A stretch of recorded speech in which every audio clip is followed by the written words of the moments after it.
Gentlemen, before we went on break, you were just disputing all of these allegations, at least we've had come from Kanu as far as the Kericho by-election is concerned. But we saw reports from Malindi as well in as far as malpractices, electoral malpractices, and even in Kericho. What have you as IEBC been able to gather so far and found as those by-elections were conducted? Were there any issues? Thank you very much. Our investigation team has been on the ground. And what the BESC has done is to investigate each and every allegation that came to the attention of the Commission. If it is voter bribery, they were investigated. They are trying to look at, is there any evidence that can sustain a conviction in a court of law? So each and every allegation is being investigated. And they'll present a report to us and a decision will be made. So what people are claiming, perhaps that IBC did not do this or that, that is not true. We follow the law. Actually, there is fidelity to the law in IBC, and that is why we are trying to follow the law. We don't want to take someone to court and we cannot get a conviction. If we take someone to court, we want to be sure we've investigated this matter very well. We have the evidence, we have the witnesses, and therefore we can actually get a conviction. We don't want to do populist issues where we'll take people to court, and then at the end of it, these people are acquitted, there was lack of evidence, these fellows are going to take us to court. So which matters have you been able so far to gather evidence on? And the investigations are still on. The manager in charge of investigation is still doing the investigations, and I think perhaps next week or the week after, we'll be able to tell which ones he's gathered enough evidence that we can take action against the perpetrators. But well, that's some of the issues you'd say were glaring for you that you can talk to us about right now, because we saw reports of money being dished out, of a woman being assaulted, of politicians, public servants campaigning, which is something that should not happen according to our laws. So what are those you'd talk to us about this evening? You know, what happened actually, there are so many reports. There's so many reports, and what you can actually see is like there's so many reports of where even from the ELOG report, they're saying they've observed incidents of bribery. They say they've been involved some malpractice among. Even the Commission has complained when we felt that there was a heavy presence of the police, which was interfering with our officers in Malindi, and the chairman came out strongly and say we cannot allow this. But having said that, what is the next step that to be taken? We cannot react as mob, yeah, and just say you have been found standing there dishing out money, we're going to convict you.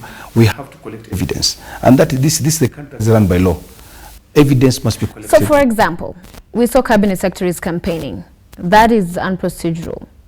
What evidence? So, will you be able to, if you are to bring that cabinet secretary to us here, say, I cannot be the judge, the prosecutor, at the same time the witness.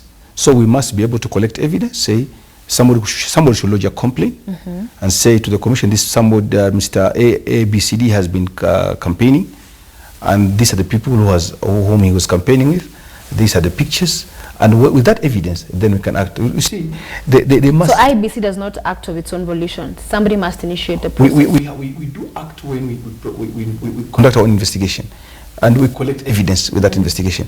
But remember, in this country, that whoever avers that you've done something, he must prove it. Yeah, and everybody must be given that due process of law before any action can be taken against that person.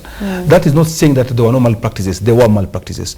That is not saying that there were no shortcomings from other actors. Yeah, they were there. Yeah, and these are the same actors who will be very willing to turn their fingers on IBC. Yeah, but as a commission that is created by law and respect the law, we can only do what is lawful. Yeah, we have been many times we have sat as a commission, either in tribunal or in a code of conduct committees, and we've been able to look at evidence and say this is something that we can handle. There are others which fall with the police, when people do violence things, yeah, and they've been reported to the police. So we have to allow the investigation to come to end in a week or two.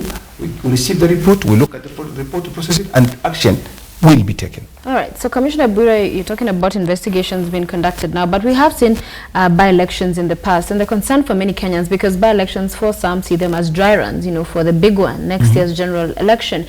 But there have been malpractices reported time and again, but we never quite see significance, whether it's, you know, convictions, and this matters brought to a conclusion that for many satisfies justice being served and being seen to be served. So for now, there are those who would say that's simply lip service. As IBC, there isn't much you've done to ensure the rule of law is upheld.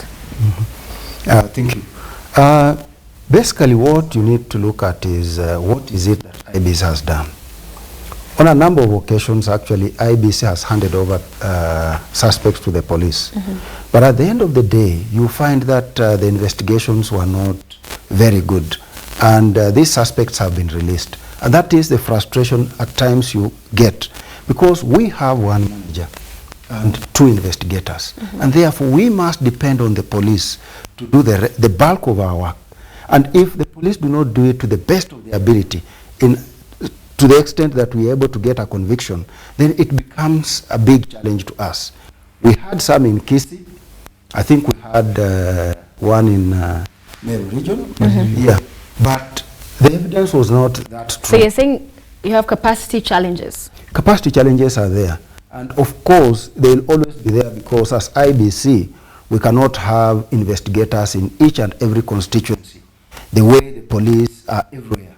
So we have to depend on the police to do part of the investigations on our behalf. And that is where the biggest challenge comes in. If they don't do a good job, we cannot get a conviction.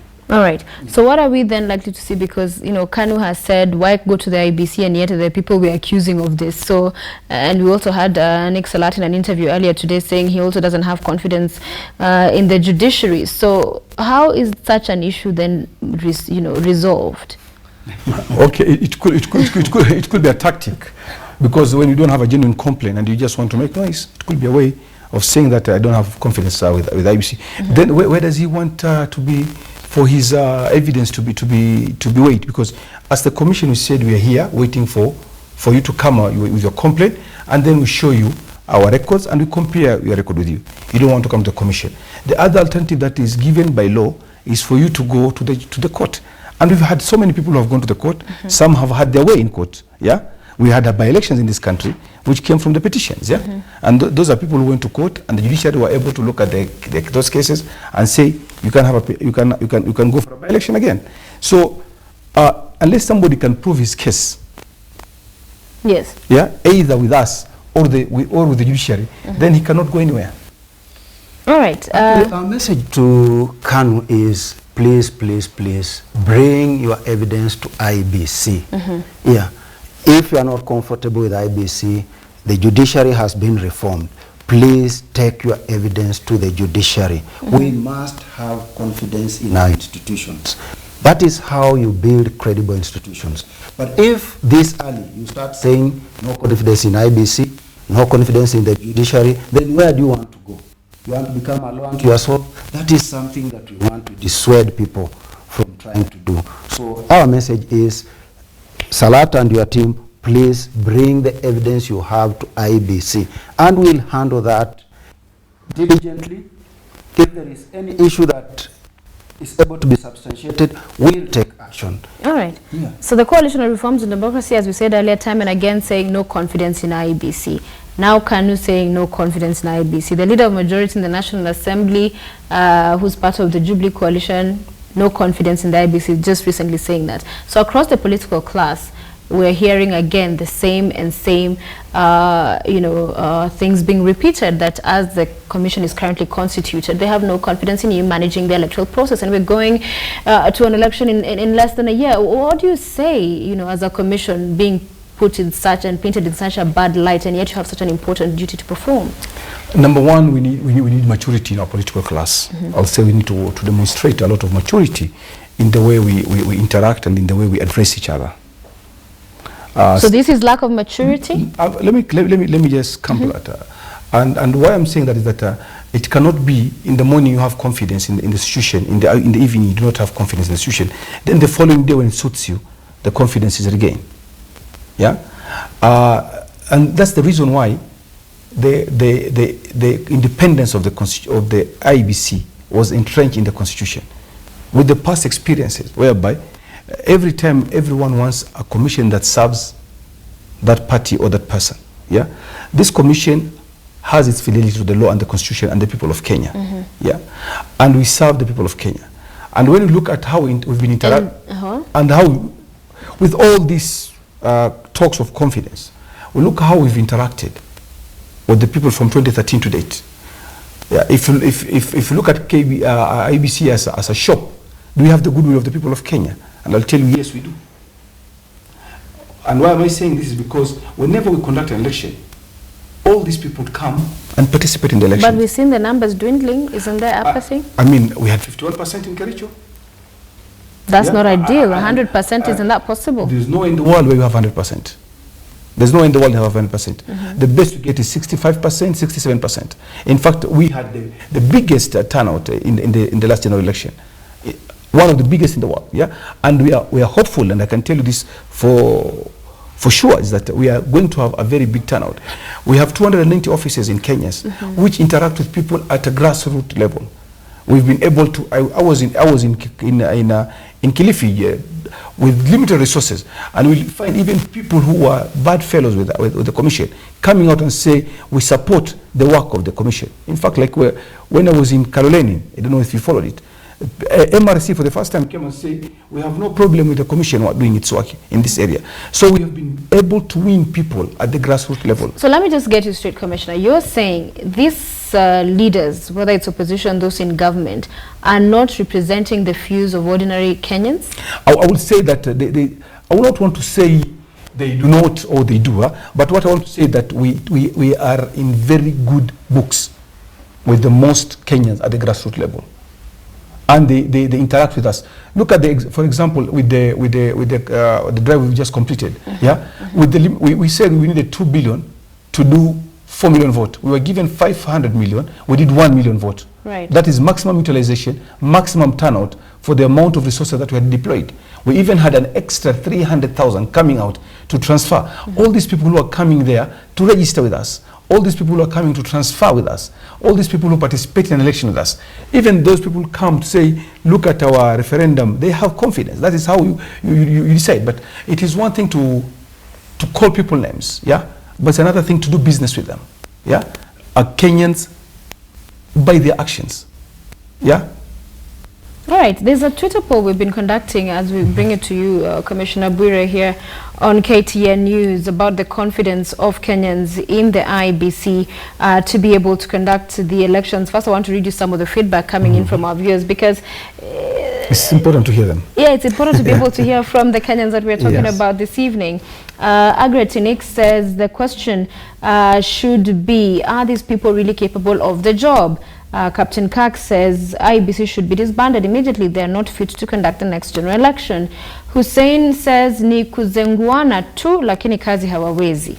Nyar Kogelo, this is just an avenue for siphoning money out to corrupt individuals. Josfat, 25 days those guys stood alone on their stations only to get long queues. This of course was talking about the registration of voters.